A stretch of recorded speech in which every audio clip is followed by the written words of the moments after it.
स्वागत। आज आमे एमिति किछि शिक्षा शास्त्र बा पेडागोजी प्रश्न उपरे कथा हेबा जहा शिक्षादान संबंधी परीक्षा पाई बहुत गुरुत्वपूर्ण। हाँ निश्चय। आम पाखेरे गोटे प्रश्न सेट अछि 10टा प्रश्न विकल्प उत्तर आउ तार व्याख्या सब अछि। हाँ आमे चेष्टा करिबा केवल उत्तर नुहे ता पछर कारणटा कौन माने मूल कथाटा कौन सेटा भल भाबे बुझिबा पाई जेमितिटा खाली परीक्षा पाई नुहे आम बुझिबा पाई भी कामरे आसीबा। एकदम ठीक। गभीर भावे बुझिले मने भी रहिबो भला। हाँ तो आसंतु प्रथम प्रश्नरु आरंभ करिबा। प्रश्नटी हेला डैश उद्देश्य गुड़िक संतोषजनक भावना स्थिति रे पहुंचिबा एवं व्यक्तिगत लक्ष्य हासिल करिबार आवश्यकता सहित जड़ित। अच्छा। विकल्प अछि क प्रभावी बा इफेक्टिव, ख भावप्रवण बा एफेक्टिव, ग संरक्षण आधारित और घ सुरक्षा आधारित। एठी संतोषजनक भावना स्थिति और व्यक्तिगत लक्ष्य कथा कहिछि तेणु मोते लागुछि एटा ख भावप्रवण हेब एफेक्टिव। हाँ आपण पूरा ठीक धरिचंती। अफेक्टिव डोमेन बा भावप्रवण क्षेत्रर मूल कथा ही होची भावना, अनुभव, मूल्यबोध, आग्रह ए सबु। ओहो। जेतेबेले आमे कहूचे व्यक्तिगत संतुष्टि किछि करिवार खुशी गर्व माने भितरु आसुथिबो प्रेरणा से सबु अफेक्टिव। एइटा शारीरिक आवश्यकता जेमिति खाद्य किंबा सुरक्षा भली बाह्य जिनिसठरु अलगा। एहार फोकस होची आमर आंतरिक अनुभव आम भावनात्मक अवस्था। बुझिली जेमिति पिलांकर पाठ पढ़िबा को इच्छा हेबा किंबा निजो उपरे विश्वास आसीबा से सब इथिरे आसीबो। एकदम से सबु भावप्रवण क्षेत्रर अंश। ठीक अछि। अच्छा एबे द्वितीय प्रश्न को जिबा।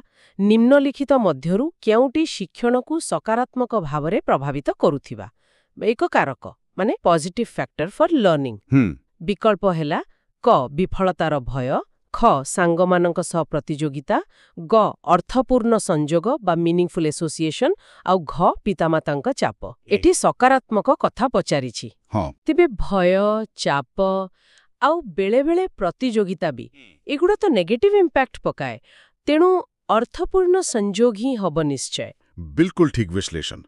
अर्थपूर्ण संजोग बहुत शक्तिशाली फैक्टर। यार माने कौन जेतेबेले पिलाटे नुआ जिनिसटाकू निजर पुराना ज्ञान निज अनुभूति किंबा वास्तव दुनिया सहित जोड़ी पारे। हाँ हाँ सेतेबेले शिखिबाटा खाली सहज हुए नहीं सेटा मनेरे रही जाए गभीर हुए। एटा मुखस्थ करिवाठारु पूरा अलगा। आपण सुनिथिबे डेविड असुबेल को कथा सेई मीनिंगफुल लर्निंग उपरे बहुत जोर देइथिले। हाँ मने पड़ुछि।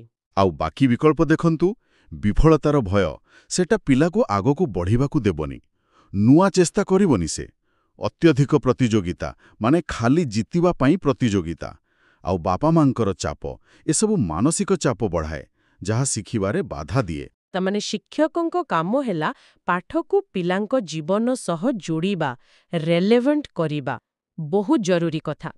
एइठु आमे बुद्धिमत्ता कथा को आसीबा।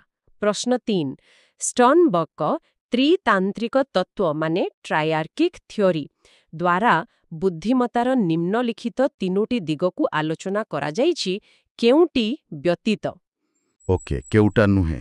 हाँ केउटा एथिरे नाही।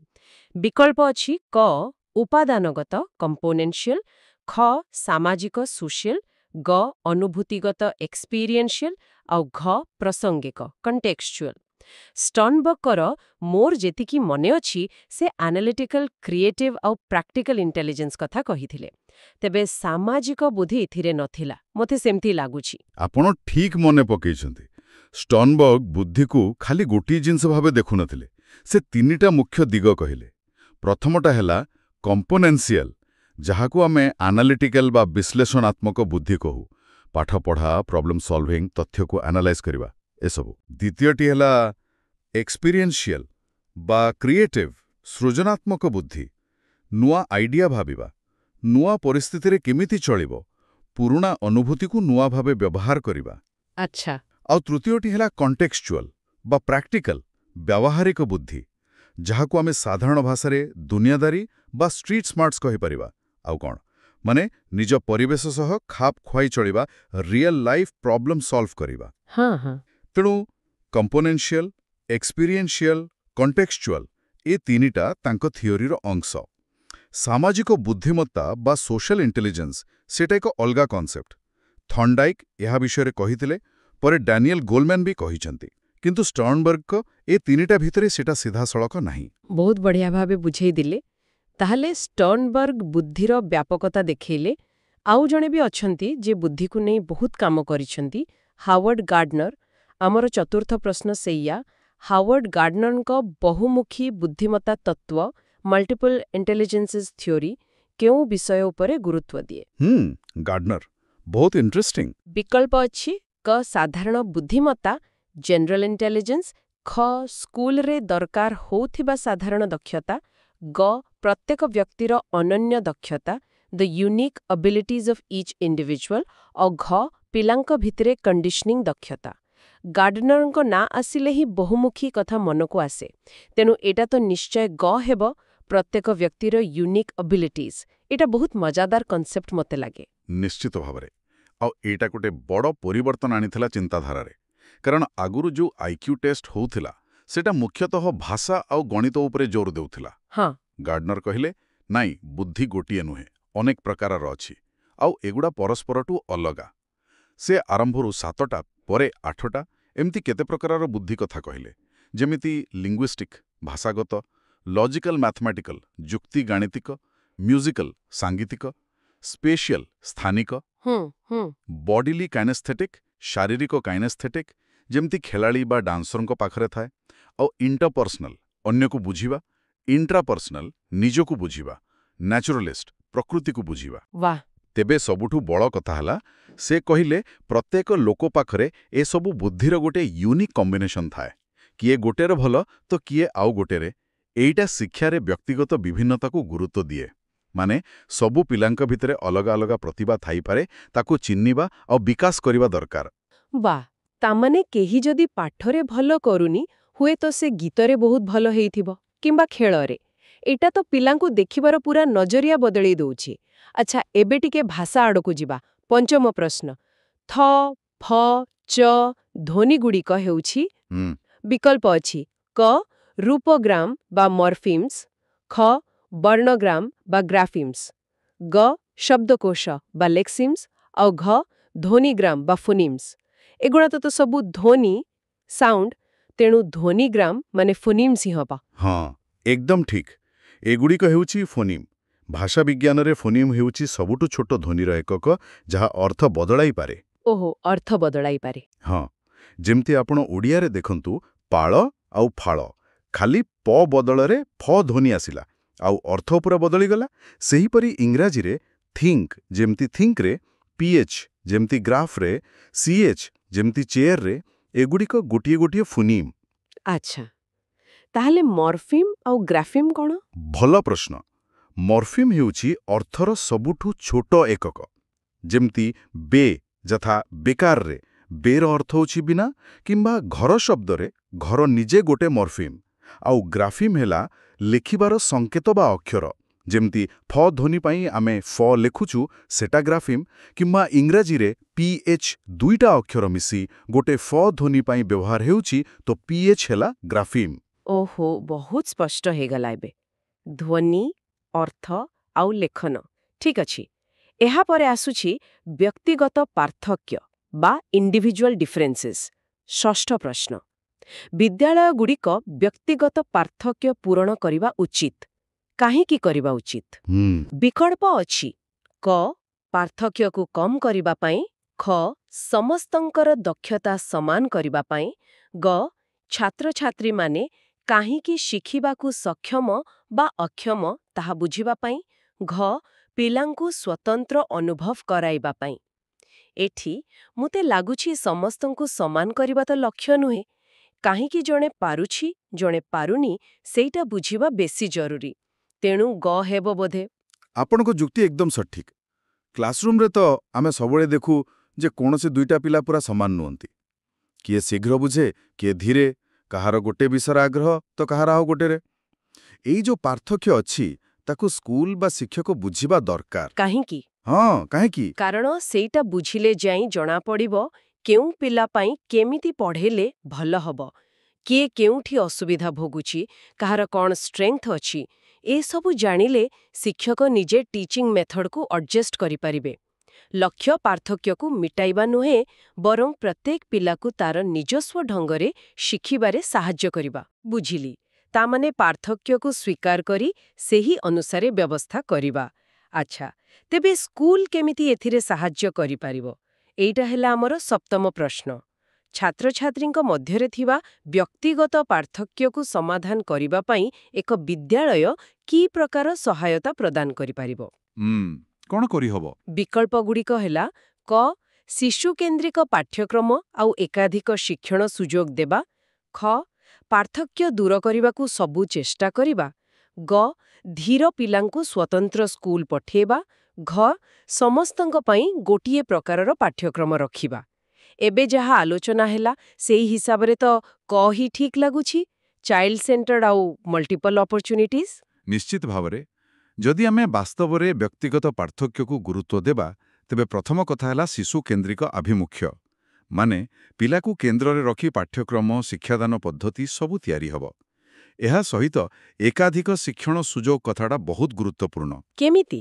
ହଁ, କାରଣ ସବୁ ପିଲା ଗୋଟିଏ ପ୍ରକାରରେ ଶିଖନ୍ତି ନାହିଁ। କିଏ ପଢ଼ିକି ଭଲ ବୁଝେ, କିଏ ଶୁଣିକି, କିଏ ହାତରେ କାମ କରିକି, କିଏ ଗ୍ରୁପରେ କାମ କରିବାକୁ ଭଲ ପାଏ, କିଏ ଏକୁଟିଆ। ତେଣୁ ଯଦି ସ୍କୁଲରେ ବିଭିନ୍ନ ଉପାୟରେ ଶିଖିବାର ସୁଯୋଗ ଥାଏ, ତେବେ ପ୍ରତ୍ୟେକ ପିଲା ନିଜ ପାଇଁ ସୁବିଧାଜନକ ଉପାୟଟି ବାଛିପାରିବ। ହଁ, ଠିକ୍। ବାକି ବିକଳ୍ପଗୁଡ଼ିକ ଦେଖନ୍ତୁ। ପାର୍ଥକ୍ୟ ଦୂର କରିବା ସେଟା ତ ସମ୍ଭବ ନୁହେଁ, ଦରକାର ବି ନାହିଁ। ଧୀର ପିଲାଙ୍କୁ ଅଲଗା ସ୍କୁଲ ପଠାଇବା ସେଇଟା ଇନକ୍ଲୁଜନ୍ ବା ଅନ୍ତର୍ଭୁକ୍ତିକରଣର ବିରୋଧୀ। ଆଉ ସମସ୍ତଙ୍କ ପାଇଁ ଗୋଟିଏ ଷ୍ଟାଣ୍ଡାର୍ଡ କରିକୁଲମ୍ ରଖିଲେ ଅନେକ ପିଲା ପଛରେ ପଡ଼ିଯିବେ। ତେଣୁ ଫ୍ଲେକ୍ସିବିଲିଟି ଆଉ ଡାଇଭର୍ସିଟି ଏଇ ଦୁଇଟା ହିଁ ମୁଖ୍ୟ। ହଁ, ନମନୀୟତା ଓ ବିବିଧତା, ଠିକ୍ କହିଲେ। ଏହାପରେ ଆସୁଛି ମୂଲ୍ୟାଙ୍କନ, ଏଭାଲୁଏସନ୍। ଅଷ୍ଟମ ପ୍ରଶ୍ନ। ନିରନ୍ତର ଏବଂ ବ୍ୟାପକ ମୂଲ୍ୟାଙ୍କନ CCE କେଉଁ ବିଷୟ ଉପରେ ଗୁରୁତ୍ୱ ଦିଏ? ହଁ, CCE। ବିକଳ୍ପ କ. ବହୁତ ପରୀକ୍ଷା କରିବା। ଖ. ଶିକ୍ଷଣକୁ କିପରି ପର୍ଯ୍ୟବେକ୍ଷଣ, ରେକର୍ଡ ଏବଂ ଉନ୍ନତ କରାଯାଇପାରିବ। ଗ.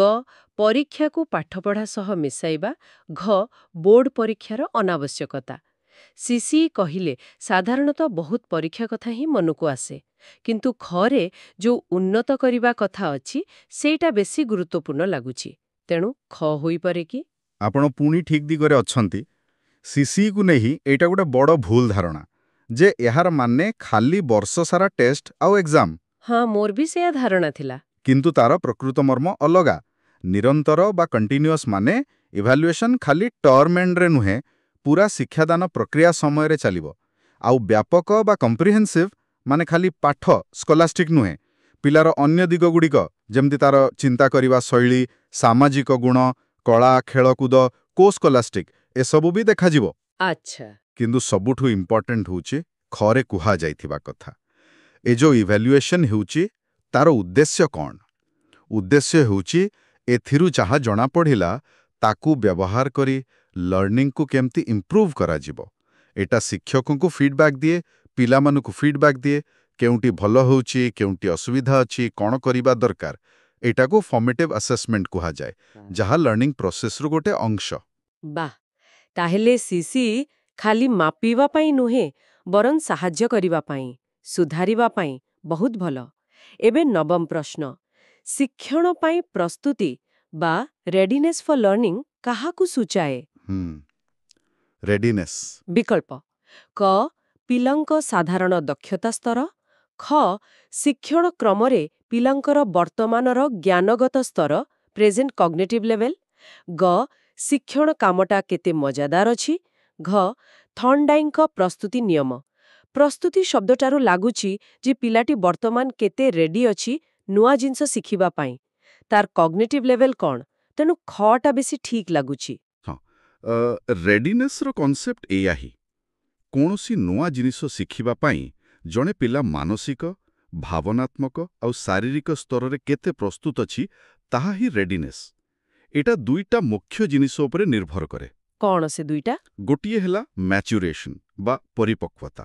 ମାନେ ପିଲାର ବୟସ, ତାର ମସ୍ତିଷ୍କର ବିକାଶ, ଶରୀରର ବିକାଶ ସେହି ନୂଆ ଶିକ୍ଷା ପାଇଁ ଉପଯୁକ୍ତ ସ୍ତରରେ ପହଞ୍ଚିଛି କି ନାହିଁ। ଆଉ ଦ୍ୱିତୀୟଟି ହେଲା ପ୍ରାୟର ଲର୍ଣ୍ଣିଂ ବା ପୂର୍ବ ଜ୍ଞାନ।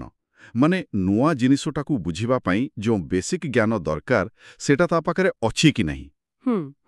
ତେଣୁ ବର୍ତ୍ତମାନର ଜ୍ଞାନଗତ ସ୍ତର ବା ପ୍ରେଜେଣ୍ଟ କଗ୍ନେଟିଭ୍ ଲେଭଲ୍ ହେଉଛି ରେଡିନେସ୍ର ଗୋଟେ ବହୁତ ବଡ଼ ସୂଚକ। ଯଦି ପିଲା ରେଡି ନାହିଁ ଆଉ ଆମେ ତାକୁ ଜବରଦସ୍ତି ଶିଖେଇବାକୁ ଚେଷ୍ଟା କରିବା, ତେବେ ସେ ହୁଏତ ବୁଝିପାରିବନି କିମ୍ବା ଫ୍ରଷ୍ଟ୍ରେଟ୍ ହେଇଯିବ। ଥଣ୍ଡାଇକଙ୍କ ଲ ଅଫ୍ ରେଡିନେସ୍ ବି ଏକଥା କହେ, ଯେତେବେଳେ ଜଣେ ପ୍ରସ୍ତୁତ ଥାଏ ସେତେବେଳେ ଶିଖିବାଟା ତାକୁ ଭଲ ଲାଗେ। ବୁଝିଲେ, ମାନେ ରାଇଟ୍ ଟାଇମ୍ରେ ରାଇଟ୍ ଥିଙ୍ଗ ଶିଖେଇବା ଦରକାର। ଏବେ ଆମେ ପହଞ୍ଚିଲେ ଶେଷ ପ୍ରଶ୍ନରେ, 10ମ ପ୍ରଶ୍ନ। ଶିକ୍ଷଣ ଅକ୍ଷମତା ବା ଲର୍ଣ୍ଣିଂ ଡିସେବିଲିଟିଜ୍ ନିମ୍ନଲିଖିତ ସମସ୍ତ କାରଣରୁ ହୋଇପାରେ, କେଉଁଟି ବ୍ୟତୀତ, ମାନେ କେଉଁଟା କାରଣ ନୁହେଁ? ଓକେ, କେଉଁଟା କାରଣ ନୁହେଁ? ବିକଳ୍ପ କ ମସ୍ତିଷ୍କର କାର୍ଯ୍ୟରେ ବ୍ୟାଘାତ ସେରେବ୍ରାଲ ଡିସଫଙ୍କସନ୍, ଖ ଭାବନାତ୍ମକ ଅସ୍ଥିରତା ଇମୋଶନାଲ ଡିଷ୍ଟର୍ବାନ୍ସ, ଗ ବ୍ୟବହାରଗତ ଅସ୍ଥିରତା ବିହେଭିୟରାଲ ଡିଷ୍ଟର୍ବାନ୍ସ, ଘ ସାଂସ୍କୃତିକ କାରକ କଲଚରାଲ ଫ୍ୟାକ୍ଟର୍ସ। ଦେଖନ୍ତୁ, ଲର୍ଣ୍ଣିଂ ଡିସେବିଲିଟି ତ ସାଧାରଣତଃ ବ୍ରେନ୍ ସହ ରିଲେଟେଡ୍ ବୋଲି ଜଣାଉଛି। ଇମୋଶନାଲ କିମ୍ବା ବିହେଭିୟରାଲ ଡିଷ୍ଟର୍ବାନ୍ସ ବି ଏହା ସହ ଯୋଡ଼ି ହୋଇପାରେ ବୋଲି ଲାଗୁଛି। କିନ୍ତୁ ସଂସ୍କୃତି ଯୋଗୁଁ ଲର୍ଣ୍ଣିଂ ଡିସେବିଲିଟି ହେବ, ଏଇଟା ଟିକେ ଅଡ଼ୁଆ ଲାଗୁଛି। ତେବେ ଘ ହେବ କି ଉତ୍ତର? ଆପଣ ଠିକ୍ ସନ୍ଦେହ କରିଛନ୍ତି। ଲର୍ଣ୍ଣିଂ ଡିସେବିଲିଟିଜ୍, ଯେମିତି ଆମେ ଜାଣିଛେ ଡିସ୍ଲେକ୍ସିଆ, ଡିସ୍ଗ୍ରାଫିଆ, ଡିସ୍କାଲକୁଲିଆ, ଏଗୁଡ଼ି ତ ମୁଖ୍ୟତଃ ନ୍ୟୁରୋଲୋଜିକାଲ ବା ସ୍ନାୟୁଗତ। ମାନେ ଏଟା ବ୍ୟକ୍ତିର ମସ୍ତିଷ୍କ କେମିତି ଇନଫର୍ମେସନକୁ ପ୍ରୋସେସ୍ କରୁଛି ସେଥିରେ କିଛି ଅନ୍ତର୍ନିହିତ ଅସୁବିଧା ଯୋଗୁଁ ହୁଏ। ଏହା ସେରେବ୍ରାଲ ଡିସଫଙ୍କସନ୍ ବା ମସ୍ତିଷ୍କର କାର୍ଯ୍ୟରେ କୌଣସି ସୂକ୍ଷ୍ମ ବାଧା ଯୋଗୁଁ ହୋଇପାରେ। ବେଳେବେଳେ ଇମୋଶନାଲ କିମ୍ବା ବିହେଭିୟରାଲ ଡିଷ୍ଟର୍ବାନ୍ସ ଏହା ସହିତ ଦେଖାଯାଏ, କିନ୍ତୁ ସେଗୁଡ଼ିକ ଏହାର ପରିଣାମ ହୋଇପାରେନି, ମୂଳ କାରଣ ନୁହନ୍ତି। ଆଚ୍ଛା। କିନ୍ତୁ ସବୁଠୁ ଗୁରୁତ୍ୱପୂର୍ଣ୍ଣ କଥା ହେଲା, ଲର୍ଣ୍ଣିଂ ଡିସେବିଲିଟି କେବେ ବି ପିଲାର ସାଂସ୍କୃତିକ ପୃଷ୍ଠଭୂମି, ପରିବାର ଆର୍ଥିକ ଅବସ୍ଥା, ଖରାପ ଟିଚିଂ କିମ୍ବା ପରିବେଶଗତ କାରଣ ଯୋଗୁଁ ହୁଏ ନାହିଁ। ଏହି ବାହ୍ୟ କାରକଗୁଡ଼ିକ ହୁଏତ ଜଣେ ଏଲ୍ଡି ଥିବା ପିଲାର ସମସ୍ୟାକୁ ବଢ଼େଇ ଦେଇପାରେ, କିନ୍ତୁ ସେଗୁଡ଼ିକ ଡିସେବିଲିଟିର କାରଣ ନୁହନ୍ତି। ଏହି ପାର୍ଥକ୍ୟଟା ବୁଝିବା ବହୁତ ଜରୁରୀ। ହଁ, ଏଇଟା ବହୁତ ଇମ୍ପର୍ଟାଣ୍ଟ ଡିଷ୍ଟିଂସନ୍। ଭଲ ହେଲା ଏଇଟା ସ୍ପଷ୍ଟ ହେଲା। ଏହା ସହିତ ଆମର 10ଟା ଯାକ ପ୍ରଶ୍ନର ଆଲୋଚନା ସରିଲା। ଏସବୁକୁ ଯଦି ଆମେ ଏକାଠି ଦେଖିବା, ତେବେ ମୂଳ କଥା କ'ଣ ବାହାରୁଛି? ମୋତେ ଲାଗୁଛି ପିଲାଙ୍କ ଭାବନା, ସେମାନେ କେମିତି ଜ୍ଞାନକୁ ଯୋଡ଼ନ୍ତି, ବୁଦ୍ଧିର ବିଭିନ୍ନତା, ଭାଷାର ମୂଳ କଥା, ପିଲାଙ୍କ ଭିତରେ ଥିବା ପାର୍ଥକ୍ୟକୁ କେମିତି ଦେଖିବା, CCEର ପ୍ରକୃତ ମାନେ, ରେଡିନେସ୍ର ଗୁରୁତ୍ୱ ଆଉ LDର କାରଣ, ଏସବୁ ଜିନିଷ ଭିତରେ ଗୋଟେ କନେକ୍ସନ୍ ଅଛି। ନିଶ୍ଚୟ ଅଛି। ଯଦି ଆପଣ ଦେଖିବେ, ସବୁ ଆଲୋଚନାର କେନ୍ଦ୍ରରେ ରହିଛି ପିଲା, ଲର୍ଣ୍ଣର। ଶିକ୍ଷା ବ୍ୟବସ୍ଥା କେମିତି ଲର୍ଣ୍ଣର ସେଣ୍ଟ୍ରିକ୍ ହେବ, କେମିତି ଆଡାପ୍ଟେବଲ୍ ବା ଅନୁକୂଳନଶୀଳ ହେବ। ମାନେ ଗୋଟେ ରିଜିଡ୍ ସିଷ୍ଟମ୍ ନ ହୋଇ ଏକ ଫ୍ଲେକ୍ସିବଲ୍ ସିଷ୍ଟମ୍ ହେବା ଦରକାର, ଯାହା ପ୍ରତ୍ୟେକ ପିଲାର ୟୁନିକ୍ ନିଡ୍ସକୁ ଆଡ୍ରେସ୍ କରିପାରିବ। ଏହା ଖାଲି ପରୀକ୍ଷାରେ ମାର୍କ ଆଣିବା କଥା ନୁହେଁ, ଏହା ପିଲାର ସାମଗ୍ରିକ ବିକାଶ ଆଉ ତା ଭିତରେ ଥିବା ପୋଟେନ୍ସିଆଲକୁ ବାହାର କରିବା କଥା। ଠିକ୍ କହିଲେ। ଆଚ୍ଛା, ଏତେ ସବୁ ଆଲୋଚନା ପରେ ମୋ ମନରେ ଗୋଟେ ପ୍ରଶ୍ନ ଆସୁଛି, ଯାହା ଶ୍ରୋତାମାନେ ବି ଭାବିପାରନ୍ତି। ଆମେ ଏତେ ଭଲ ଭଲ କଥା କହିଲେ, ବ୍ୟକ୍ତିଗତ ପାର୍ଥକ୍ୟ ଦେଖ, ବହୁମୁଖୀ ବୁଦ୍ଧିମତ୍ତାକୁ ଚିହ୍ନ, ଚାଇଲ୍ଡ ସେଣ୍ଟର୍ଡ ହୁଅ, କିନ୍ତୁ ଆମର ଯେଉଁ ବାସ୍ତବ କ୍ଲାସରୁମ୍ ପରିସ୍ଥିତି, ଯେଉଁଠି ଗୋଟିଏ କ୍ଲାସରେ 40-50, ବେଳେବେଳେ ତାଠୁ ଅଧିକ ପିଲା, ଶିକ୍ଷକଙ୍କ ପାଖରେ ସୀମିତ ସମୟ ଆଉ ସମ୍ବଳ, ସେଠି ଜଣେ ଶିକ୍ଷକ ପ୍ରକୃତରେ କେତେ ଦୂର ଏହି ସବୁ ଆଦର୍ଶକୁ ଇମ୍ପ୍ଲିମେଣ୍ଟ କରିପାରିବେ, ପ୍ରତ୍ୟେକ ପିଲା ଉପରେ ଇଣ୍ଡିଭିଜୁଆଲ ଆଟେନ୍ସନ୍ ଦେଇପାରିବେ, ଏଇଟା ଗୋଟେ ବହୁତ ବଡ଼ ପ୍ରାକ୍ଟିକାଲ ଚ୍ୟାଲେଞ୍ଜ, ନୁହେଁ କି? ବାସ୍ତବିକ ଏଇଟା ସତରେ ଏକ ବଡ଼ ଆହ୍ୱାନ ଆଉ ଚିନ୍ତା କରିବାର ବିଷୟ। ଏହି ପ୍ରଶ୍ନ ସହିତ ଆଜିର ଆଲୋଚନାକୁ ଏଇଠି ରଖିବା। ଆଶା କରୁଛୁ ଆଜିର ଏହି ବିଶ୍ଳେଷଣ ଆପଣମାନଙ୍କୁ ଶିକ୍ଷାଶାସ୍ତ୍ରର ଏହି ଦିଗଗୁଡ଼ିକୁ ଆହୁରି ଭଲ ଭାବେ ବୁଝିବାରେ ସାହାଯ୍ୟ କରିଥିବ।